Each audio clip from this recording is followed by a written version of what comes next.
¿Alguna vez te ha pasado como a mí?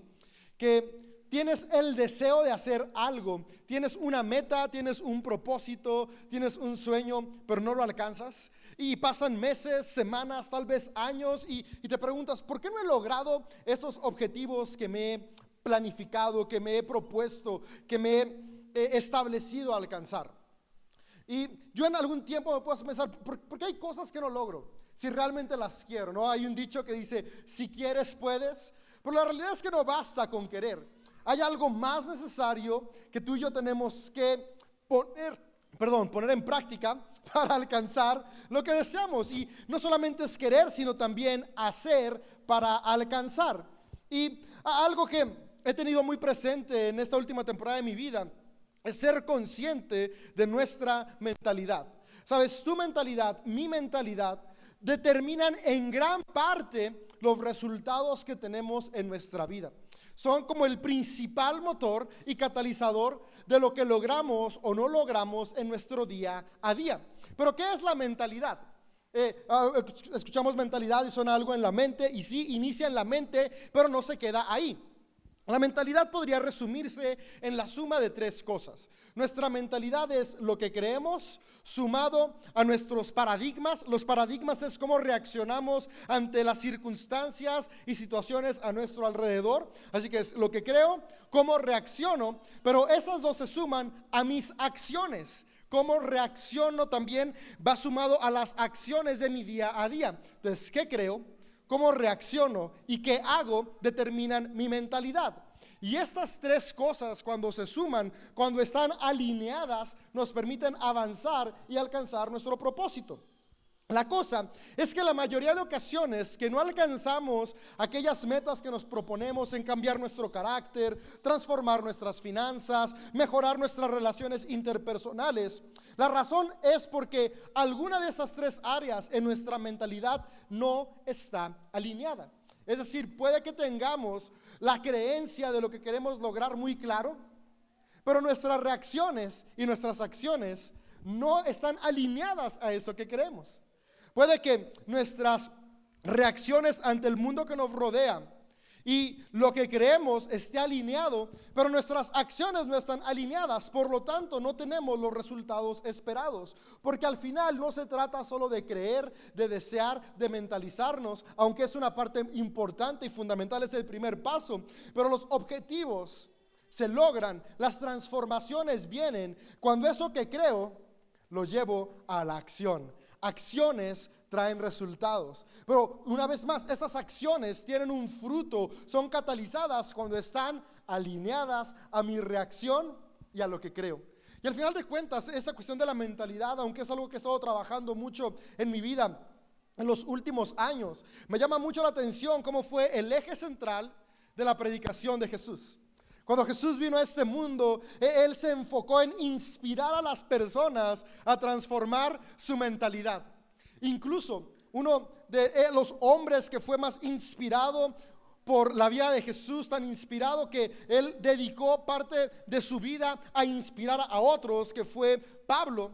Pablo escribe en una de sus cartas, ¿no?, que estamos animados a cambiar nuestra manera de pensar. Me gusta cómo él expresa, no se trata de lo externo, sino cómo está tu mente y tu corazón, porque es ahí donde comienzan los verdaderos cambios. Una mentalidad transformada nos lleva a avanzar a la vida plena y abundante que Jesús nos ofrece.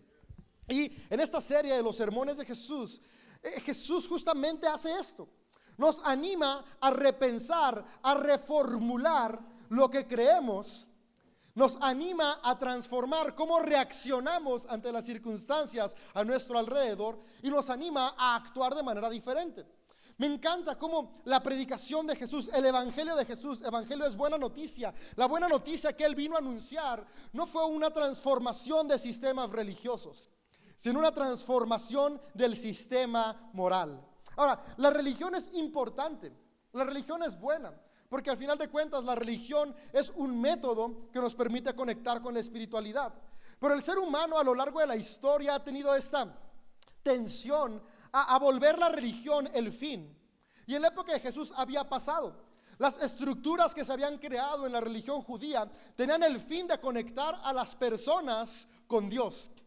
Pero las personas habían vuelto lo más importante, los sistemas y los ritos, olvidando que eso era solamente un medio.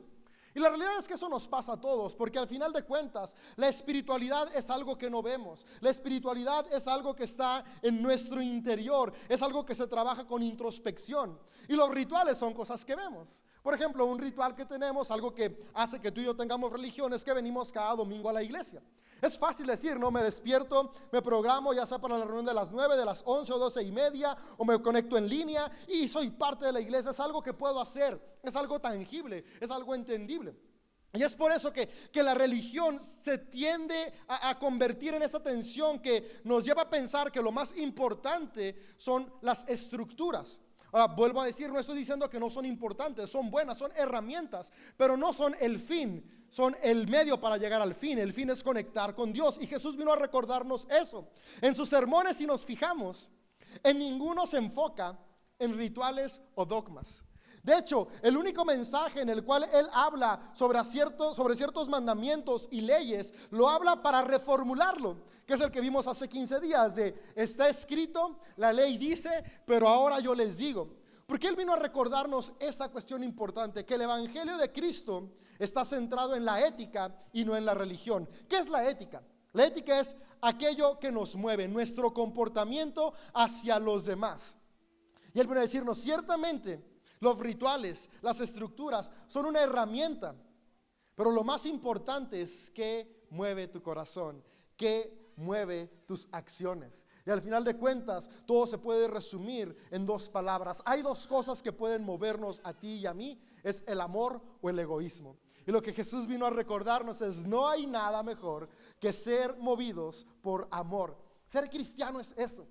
Ser cristiano va más allá de asistir un domingo a la iglesia, de leer la Biblia u orar. Ser cristiano es abrazar la predicación de Jesús el Cristo, que es este concepto moral de ser hombres y mujeres movidos por amor, en donde transformamos nuestra conciencia para creer que el amor es la respuesta, donde transformamos cómo percibimos el mundo, para cada vez que tú y yo reaccionamos ante distintas circunstancias, reaccionemos con amor.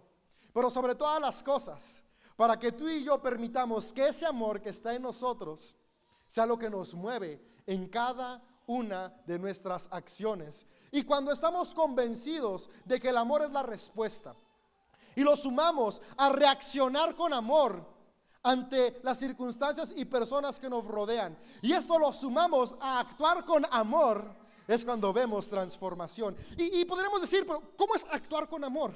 ¿Cómo es reaccionar con amor? ¿Qué significa creer en el amor? Y me encanta que justamente eso fue lo que Jesús hizo en sus sermones. En cada sermón él estaba mostrando y animando a las personas a darse cuenta cómo es vivir amando. Vivir amando no es llevar rosas, no es poner serenata, no es escribir cartas, comprar chocolates o zapatillas. Háganlo, pero eso no es amar. Eso es una muestra de amor. Amor es, en palabras de la predicación de Jesús y resumido muy bien por Pablo en una de sus cartas en Gálatas 5, en el verso 22 y 23 pone: el fruto del Espíritu, que es Dios, es el amor, y el amor es paciente, bondadoso, fiel, tiene control propio, tiene paciencia. Es la manera en la que reaccionamos y actuamos, no pensando en el yo, sino en el nosotros. Y es lo que Jesús vino a hacer. Y podemos verlo desde como Mateo abre y Lucas con las bienaventuranzas, recordándonos que al final de cuentas el mensaje de Jesús es cómo estamos viviendo, qué nos está moviendo, qué mueve nuestro corazón. Y comienza Jesús con las bienaventuranzas, que fue con lo que abrimos nuestra serie. Y los autores, tanto Mateo como Lucas, cierran la serie de sermones de Jesús con el mensaje que vamos a analizar el día de hoy, que es edificar tu vida sobre un fundamento firme. Ahora, hoy no cerramos la serie, pero vamos a ver este mensaje con el que Jesús cierra. Aún nos falta miércoles parte 9 y el próximo domingo nuestro pastor cierra con la parte 10, celebrando la comunión. Así que te animamos a ser parte, no perderte la reunión presencial o en línea. Y lo que Jesús enseña, y me gusta mucho como estudiosos de la crítica textual, que son los que se encargan de estudiar el contexto de los textos y los libros que conforman la Biblia, acomodan los sermones de Jesús en las épocas que coinciden con su ministerio. Porque aunque tú y yo leemos de corrido el Sermón del Monte en Mateo del 5 al 7 o en Lucas en la segunda parte del capítulo 6, no es que Jesús se sentó en el monte y lo dijo de corrido, no. Ellos están compilando los sermones que dio a lo largo de su ministerio. Y este último sermón, que es el sermón de edificar nuestra vida de manera firme, los estudiosos de la crítica textual lo sitúan cerca de la crucifixión de Jesús. Dicen que es posible que este sermón lo haya dado en el Getsemaní o lo haya dado durante la última cena. En un momento se inclinan más hacia el Getsemaní, que había más personas escuchando, pero tiene toda la razón de ser, porque al final de cuentas lo que Jesús está invitándonos o está haciendo es recordándole a las personas cómo vivir en el reino de los cielos. Y es que comencé diciéndote, ¿no? Si alguna vez has querido alcanzar algo y no lo has logrado. Lo que pasa es que los seguidores de Jesús se sentían muy similar. Hacía varios años habían dejado todo, habían cambiado radicalmente su vida para seguir a este gran maestro, Jesús de Nazaret, quien había llamado su atención, en quien podían encontrar algo que decían, yo quiero lo que él tiene. Y habían comenzado a seguirlo. Pero lo habían seguido con el enfoque de este Jesús de Nazaret va a establecer un imperio aquí en la tierra, y en ese imperio obviamente Él nos va a hacer parte. Así que seguramente todos estaban pensando qué lugar del gabinete les iba a tocar. Y conforme va pasando el tiempo y van escuchando a Jesús predicar y ven Jesús actuando, se van dando cuenta que el reino de los cielos no es algo que va a venir para gobernar a través de la política. Van dándose cuenta que Jesús habla de establecer el reino de los cielos a través de las acciones de las personas. Establecer un reino que no viene de arriba hacia abajo, sino que de abajo hacia arriba lleva esperanza y gratitud. Y los seguidores de Jesús van viendo esto y comienzan a surgir dudas, y de repente ellos tenían expectativas que no se cumplen, ellos tenían deseos que ven que no se logran, y había un ambiente de tensión. Incluso podemos leerlo en partes del evangelio que sus seguidores le decían, Jesús, pero pues ¿cuándo viene el reino? ¿Cuándo va a ser la hora en que vamos a ver las promesas por las cuales te estamos siguiendo? Y era Jesús, ¿por qué no vemos los resultados esperados? Y ahí es donde yo me identifico mucho con lo que había en el corazón de los seguidores de Jesús, porque si te soy honesto, ha habido ocasiones donde digo, ok, Jesús, ¿cuándo viene la transformación que tanto quiero en mi carácter? Tal vez has venido a CDO por un año o por 10 años y dices, como que mi vida sí cambió, pero de repente siento que ya no cambia más, o eso que anhelaba que se transformara no se transforma, mi matrimonio todavía no es eso que de repente predican que puede llegar a ser, o mi carácter aún no llega a donde esperaba, o mis finanzas, y queremos a pensar, ¿qué está fallando? ¿Estará fallando el mensaje? ¿Estará fallando lo que Jesús dice? Y los seguidores de Jesús se sentían igual, y es por eso Jesús que cierra sus mensajes con esta predicación, este sermón, donde quiere inspirar a sus seguidores a recordarles, no es el mensaje que está fallando, es lo que hacemos con el mensaje.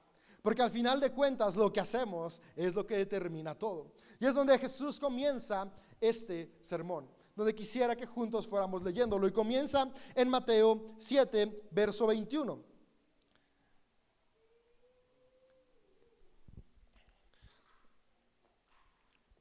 Perdón, es verso 24, Mateo 7, 24. Dice Jesús, todo el que escucha mi enseñanza y la sigue es sabio como la persona que construye su casa sobre una roca sólida. Aunque llueva a cántaros y suban las aguas de la inundación y los vientos golpeen contra esa casa no se vendrá abajo porque está construida sobre un lecho de roca. Sin embargo, el que oye mis enseñanzas y no las obedece es un necio, como la persona que construye su casa sobre la arena. Cuando vengan las lluvias y lleguen las inundaciones y los vientos golpeen contra esa casa, se derrumbará con un gran estruendo. Me gusta cómo Jesús comienza resolviendo la duda que tenían sus seguidores. Jesús, ¿por qué no vemos lo que esperamos? Comienza diciendo, el que escucha mis enseñanzas y las pone en práctica es alguien sabio. Y con eso quisiera comenzar la aplicación de este sermón de Jesús. Sabes, a veces escuchamos la palabra sabiduría, incluso tal vez lo has hecho como yo lo he hecho, decimos, Dios, dame sabiduría, porque creemos que sabiduría es sinónimo de conocimiento. Y a todos nos gusta el conocimiento, no queremos saber más, queremos tener respuestas. Pero al final de cuentas, sabiduría no es conocimiento. Una persona sabia no es aquel que sabe mucho. Una persona sabia es aquella persona que sin importar cuánto sabe, lo que sabe, lo aplica. Eso es sabiduría. Sabiduría es la información que tengo, la llevo a la práctica. Tal vez conoces uno o dos principios nada más, pero si esos dos principios vives aplicándolos, eres una persona sabia. Porque a final de cuentas, sabiduría es esta capacidad de llevar a la práctica los principios que tengo en mi mente y corazón. Es cerrar el ciclo de la mentalidad. Lo creo, pero no solamente lo creo, sino que reacciono y actúo de acuerdo a lo que creo. Eso es ser sabio. Por eso los autores de los Salmos, cuando hablan sobre la sabiduría, ponen como la sabiduría es la respuesta para la plenitud en la vida. Porque al final de cuentas se alcanza la plenitud cuando ponemos en práctica aquellos principios, sean muchos o sean pocos, que están en nuestra mente y nuestro corazón. Creo que amigo, amiga, hoy todos podríamos salir de este lugar comenzando a ser más sabios que ayer. No hace falta que aprendas nueva información. Lo que hace falta es que la información que ya tienes el día de hoy, comencemos a aplicarla para el beneficio de la vida de los que nos rodean y de nuestra propia vida. Y Jesús dice, ok, entonces quien es sabio, es decir, quien escucha y actúa de acuerdo a lo que escucha, las enseñanzas de Jesús. ¿Y aquí a qué enseñanzas se está refiriendo? Porque es importante, justamente a las que están incluidas en este sermón, lo que enseña de Mateo 5 al 7 y lo que está en Lucas 6, que es las bienaventuranzas, la regla de oro, cómo tratar a los enemigos, cómo ser compasivos con los demás, la generosidad. A todo esto se está refiriendo Jesús. Y si vemos, me encanta cómo todo lo que Jesús enseña está en este plano de creer que el amor es la respuesta, reaccionar con amor con los que me rodean y actuar con amor con los demás. Y eso lo resume muy bien en la mitad, Mateo, que es en la regla de oro, que es justamente trata a los demás como tú deseas ser tratado, ama a los demás de la manera en que deseas ser amado. Y Jesús dice, ok, ¿cómo se ama? El amor se demuestra, no solamente se dice. Entonces actúa movido por amor. Esto es sabiduría. Sé quien es sabio, quien hace esto, tiene una casa sólida, que es como aquella persona que construye su casa sobre la roca. Vienen complicaciones, pero no se tiran. ¿Por qué? Porque solidificó sus relaciones, solidificó su carácter, solidificó su empresa, su trabajo, bajo el fundamento del amor. Y aun cuando viene crisis, cuando vienen dificultades, cuando vienen circunstancias cruciales que no podemos controlar, permanecemos porque estamos sobre algo sólido. ¿Por qué? Porque hemos actuado, no solamente hemos creído, sino que hemos actuado, hemos sembrado, eso es sembrar, hemos construido poco a poco una vida, un matrimonio, una familia, una iglesia sólida bajo el principio del amor. Pero después dice Jesús, pero hay otra cara, y básicamente les está diciendo, es donde están, chicos. Por eso se sienten frustrados, por eso ven que el reino no llega, porque no es que no haya llegado, es que no lo han echado a andar. Y eso es algo importante, ¿no? A veces pensamos que el reino de los cielos es algo que nos tiene que llegar, pero la realidad es que el reino de los cielos es algo que tú y yo vamos a echar a andar aquí en la tierra. Jesús nos dio la clave, Jesús vino a inspirarnos, vino a modelarnos cómo es el reino de los cielos, para que ahora tú y yo lo llevemos a cabo aquí en la tierra. Y dice Jesús, hay otra contraparte, y es que el que escucha mis enseñanzas, pero no las pone en práctica, entonces es un necio. ¿Qué es un necio? Necio no es alguien ignorante. Podemos saber un montón y ser necios. Yo me he dado cuenta que en muchas ocasiones he sido más necio que sabio. A mí me encanta leer, me encanta estudiar, siempre estoy tomando cursos, siempre tengo información, siempre tengo datos raros, pero me doy cuenta que muchas de las veces todo ese conocimiento de nada sirve si no aplico los principios. Y me doy cuenta que la necedad termina truncando la vida a la plenitud. Ahora no digo que no aprendas, aprende, pero recuerda, sabiduría y necedad no tiene que ver con cantidad de conocimiento, sino qué hago con los principios que ya tengo. Y lo que Jesús dice, alguien sabio es quien tiene principios, sean muchos o pocos, pero no los aplica, simplemente ahí los tiene. Y es lo que a veces nos pasa, ¿no? Tenemos ideales, tenemos sueños, tenemos metas, sabemos qué hacer, pero no hacemos lo que sabemos que tenemos que hacer. Y dice, esto es un necio. Y un necio es, para clarificarlo, porque a Jesús le encanta siempre poner claras las cosas, es como alguien que construye su casa sobre la arena. Viene una tormenta, vienen dificultades y se caen. Viene una tormenta al matrimonio, se destruye. Viene una tormenta a tu negocio, se acaba. Viene una dificultad y tu carácter que pensabas que iba avanzando se desmorona. ¿Por qué? Porque a través de qué estamos construyendo. Y es que al final de cuentas, como podemos resumirlo, construir sobre la roca sería construir sobre el amor. Construir sobre la arena es construir sobre el egoísmo. El egoísmo es la vía fácil, es el yo, es lo que yo quiero, es el aquí, el ahora, mi satisfacción. El amor no es el yo, es el nosotros. Construyo, aunque hoy no haya satisfacción, con la expectativa de que mañana sí va a haber plenitud.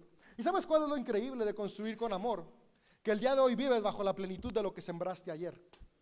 Y hoy siembras para la plenitud del mañana. El problema de vivir en egoísmo es que creemos que lo que hacemos nos da plenitud, pero es una plenitud que se acaba y cuando llegamos a mañana ya no hay nada. Y como nos sentimos vacíos, actuamos aún con más egoísmo. Y el problema es que el egoísmo, entre más avanza el tiempo, más se van quedando las cosas en una sensación de falta de plenitud, de expectativa y esperanza. Y es que yo he visto cómo sembrar con amor y sembrar con egoísmo son comparados a vivir, no sé, unas vacaciones a crédito o unas vacaciones después de ahorrar. Es muy tentador decir, ok, no tengo dinero para irme de vacaciones este verano, pero tengo una tarjeta de crédito que me ofrecieron y me la vendieron así como la última maravilla. Así que ¿sabes qué? Esa tarjeta de crédito paga las vacaciones a la playa, das el tarjetazo a 12 meses sin intereses, te vas a la playa, disfrutas del mar, te tomas tu coquito, tu piña colada, tienes la brisa, ves el atardecer, todo de maravilla. Regresas a casa y después de 2 semanas llega el primer recibo del banco y tienes que pagar algo que ya disfrutaste. A mí me ha pasado eso y es horrible, porque es como de, ya no estás, ya tienes el recuerdo, pero es como de, ya lo viví, lo tengo que pagar. Y después llega el segundo mes y te acuerdas todavía menos. Es como de, ya lo viví, pero tengo que pagar. Vas en el mes 11 y es como de, ya ni me acuerdo cómo es la brisa del mar, ya ni las fotos de Instagram me hacen disfrutar ese momento y tengo que pagar. Porque estábamos pensando en quiero la satisfacción ahora, y eso es egoísmo, lo quiero ya, sin darnos cuenta que nos va a cobrar la factura a lo largo, y pagar esa factura de lo que se disfruta antes es pesado, es agobiante. La contraparte, que es lo que yo veo como vivir movidos por amor, y ahorita lo voy a tratar de explicar, es cuando tienes ganas de irte a la playa, pero entiendes que las cosas buenas no son del ya, sino se construyen. Y en lugar de dar el tarjetazo, cada semana ahorras una parte. Y ahorras como de, me imagino la playa. Llega el segundo mes, vuelves a poner la misma cantidad y es de, me imagino la brisa. Tercer mes, pones una cantidad. Ya estoy oliendo ese olor de humedad, ya estoy sintiendo el sudor, cómo se me pega la camisa incómodo, pero no me importa porque son vacaciones.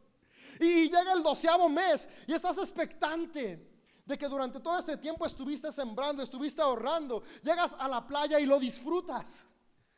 Tienes el resultado de lo que estuviste trabajando. 2 deseos, el mismo deseo válido, ir a la playa es válido. Pero se llega de 2 maneras, una egoísta y otra responsable o por amor. La cosa es que el egoísta termina cobrándonos facturas y el amor termina trayéndonos plenitud. Las dos cuestan. Y es que esto pasa en la vida. A veces somos egoístas porque creemos que ser egoísta nos va a costar menos. Pero la realidad es que todo en esta vida en algún momento se tiene que pagar. Platicaba con un amigo y fue como un balde de agua fría para mí y fue un buen cachetadón que me dio. Y él es fitness, tiene 10 años así con hábitos súper intensos, no toma refresco, no toma nada de azúcares, o sea, es así súper restricto con su dieta. Y yo siempre que lo veo es de mi misma edad y es como de, dude, o sea, cómete una hamburguesa. O ves que nos juntamos para comer y vamos, oye, tiene que ser un lugar donde no tengan grasas trans y que haya ensalada. Y yo así como, es bien complicado hallar donde vamos a comer o cenar.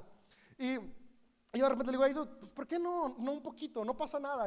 Y me dijo algo que a mí me dejó como de, reflexionando que tengo que cambiar mis hábitos. Y me dijo, mira, David, es que tú hoy me dices que ¿por qué no disfruto? ¿Por qué pago el precio de no comer cosas ricas pero no saludables?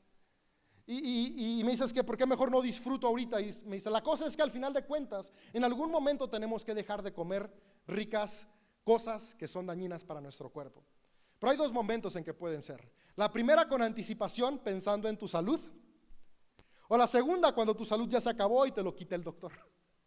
Entonces tú escoges, y fue así como de, es cierto. Dije, ay chico, ay chica, que tienes razón. Al final todo se tiene que pagar, decisiones. Tú y yo decidimos. Cuando vivo en egoísmo digo, yo quiero el sabor del tocino en este momento, no me importan las grasas trans, sin darme cuenta que en 10 años, si sigo con esos hábitos, el médico me va a decir, no se puede más, ni una vez al año, porque ya estás muy mal. Cuando puedo decidir, ¿sabes qué? Hoy no como ese sabor de tocino todos los días, una vez al mes, o no sé, vayan con la nutrióloga Abril para que les diga cada cuando el cuerpo lo asimila, sí que sea dañino. Pero siembro, ¿para qué? Para en el futuro no tener que llegar a pagar con mi cuerpo. Tú y yo decidimos cuándo pagamos, y es lo que Jesús está hablando en la vida. Tú y yo tenemos que decidir sobre qué vamos a sembrar. Sembrar, construir nuestra vida sobre la roca, es sembrar sobre el amor, y el amor es responsable. Construir sobre la arena es construir sobre el egoísmo, y el egoísmo es irresponsable. Y voy a explicarte esto que Jesús dice. Quiero nada más leerte lo que dice Lucas en el capítulo 6, en el verso 44, si no me equivoco. Y si no aquí, perdón, es 46, Lucas 6:46. Y es la misma historia, pero Jesús dice unas palabras clave que nos van a servir para la aplicación. Dice, cuando Jesús terminó de decir estas cosas, las multitudes quedaron, no, ahí estamos en Mateo. Ok, Lucas 6:46. Así que, ¿por qué siguen llamándome Señor, Señor, cuando no hacen lo que digo? Les mostraré cómo es una persona que viene a mí, escucha mi enseñanza y después la sigue.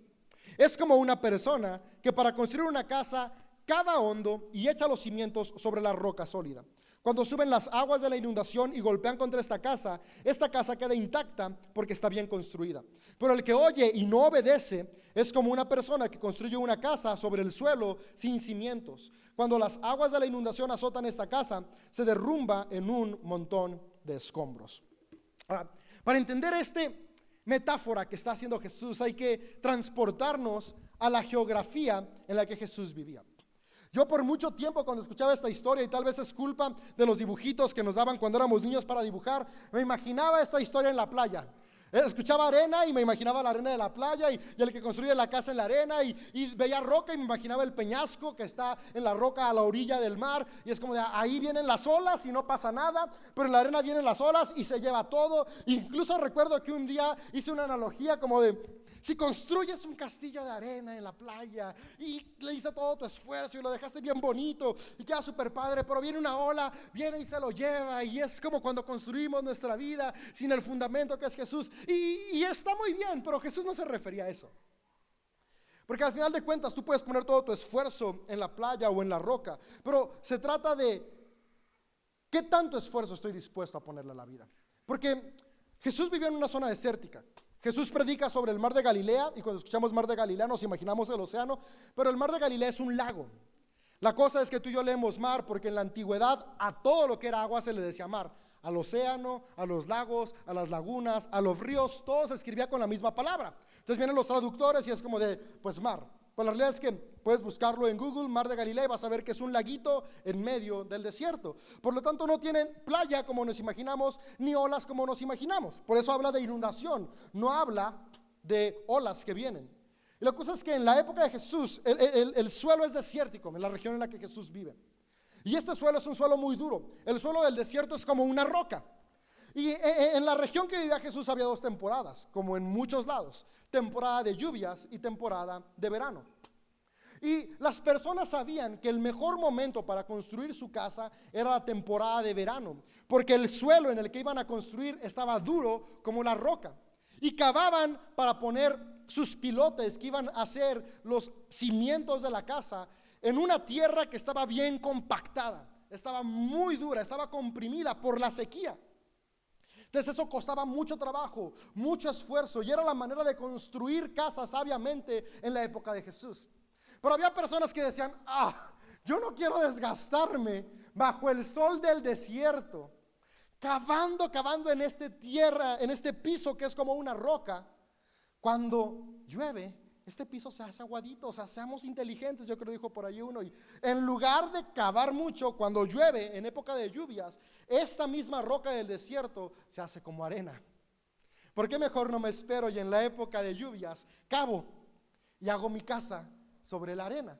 Lo que pasa es que sí es más fácil cavar, hacer el hoyo, llegar hasta la profundidad necesaria para poner el pilote, pero lo estaban haciendo en un terreno flojo, porque la lluvia no solamente hacía que se aflojara su pedacito, sino todo lo demás. Y cuando ellos metían las estructuras que le iban a dar fuerza a la casa, esas estructuras entraban en un subsuelo que estaba débil.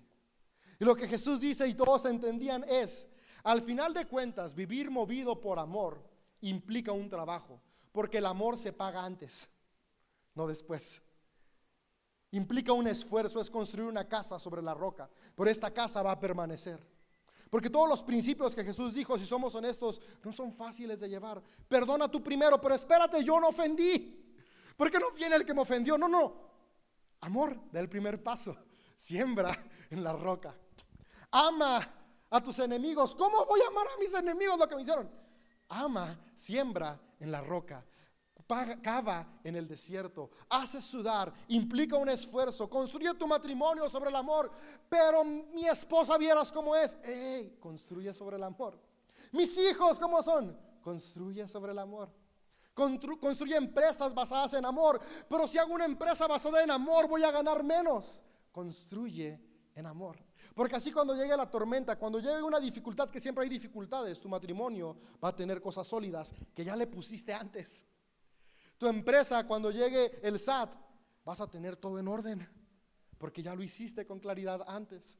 La iglesia, cuando vengan dificultades, va a seguir avanzando y bendiciendo a otros, porque pusimos bases sólidas de amor. Jesús cierra sus sermones, porque al final de cuentas, todos los principios que él enseñó implican trabajar antes de obtener los resultados. Eso es el amor. El amor trabaja antes de obtener los resultados. El egoísmo quiere resultados primero, sin sembrar nada. No cuido mi matrimonio y cuando vienen dificultades quiero que todo fluya. No se puede. No pelo a mis hijos durante toda su vida. Los ignoro, los maltrato, no los escucho, los obligo a que hagan mi voluntad sin darme cuenta que son individuos. Llego anciano y nadie está ahí. Son distintas cosas que podemos ir viendo. Queremos cosechar sin sembrar. Hay que sembrar, y sembrar en amor implica un esfuerzo. Pero ese esfuerzo, dice Jesús, nos lleva a una vida plena y abundante. ¿Sabes?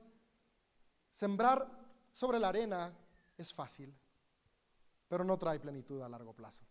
Sembrar sobre la roca implica un esfuerzo, pero trae plenitud a lo largo de nuestras vidas. Y me gustaría cerrar con esto. Dice el Evangelio de Lucas: cava hondo hasta llegar a la roca. Porque esto es importante. No es solamente cavar, sino hondo hasta que lleguemos a la roca. Y es decir, encontrar el amor en nosotros no es tan fácil.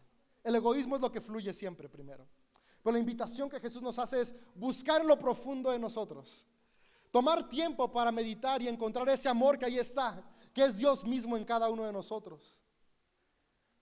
Hacer todo lo necesario para encontrar el amor en nosotros y desde ese amor trabajar con las personas que nos rodean.